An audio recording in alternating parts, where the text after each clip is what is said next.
না ভোট লুটার দরদ নাটক করার জন্য নয়, মানুষের ভোটাধিকার বাঁচিয়ে রাখার জন্য। আমরা ইলেকশন কমিশন অফ ইন্ডিয়াকে সম্মান এই জন্যই জানাচ্ছি, সে সংবিধানের আর্টিকেল 324 কে সামনে রেখে তৈরি হয়েছে। ঠিক একইভাবে ইলেকশন কমিশন অফ ইন্ডিয়াকে মাথায় রাখতে হবে আর্টিকেল 326।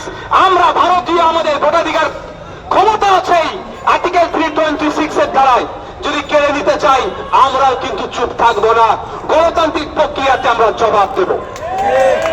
আজকে আমরা এখানে উপস্থিত হয়েছি, ডেপুটেশনে যাব, ওখানে যিনি চিফ আছেন, চিফ ইলেকট্রাল অফিসার, তার কাছে আমরা যাব, তাকে আমরা জানাবো, তার কাছ থেকে জানতে চাইবো। কারণ আপনারা জানতে হবে অ্যাকচুয়াল হচ্ছেটা কি। আপনারা গত 2 দিন আগে 3 দিন আগে দেখলাম নির্বাচন কমিশন একটা টুইট করেছে, যে টুইটে সরাসরি এই অ্যাডজুডিকেশনের জন্য ইয়ারোরা নাকি দায়ী বলছে। নির্বাচনী বৈতরণী পার করেছিল সিএনআরসি দেখিয়ে। বিজেপি বলেছিল সিএনআরসি করে তাড়িয়ে দেবে, আর তৃণমূল বলেছিল আমি রেখে দেবো। এই ভয়ে ভোটটা ভাগ হয়েছিল। 2026-এ বিজেপির কাছে কোনো ইস্যু নাই, তৃণমূলের কাছেও কোনো ইস্যু নাই, দুর্নীতি চুরি ছাড়া ওদের বিরুদ্ধে।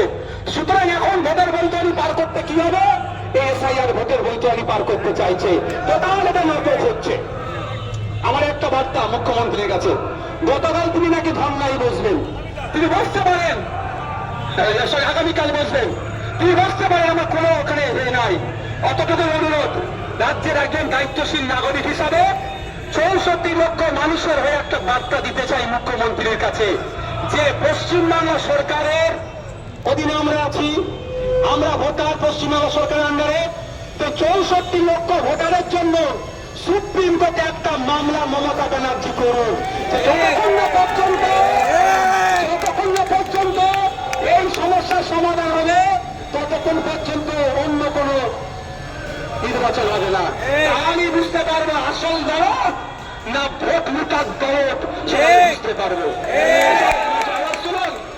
আওয়াজ শুনতে হবে আপনাদের, তাহলে সাপ হয়ে ধ্বংসে ওজা হয়ে ধারা হবে।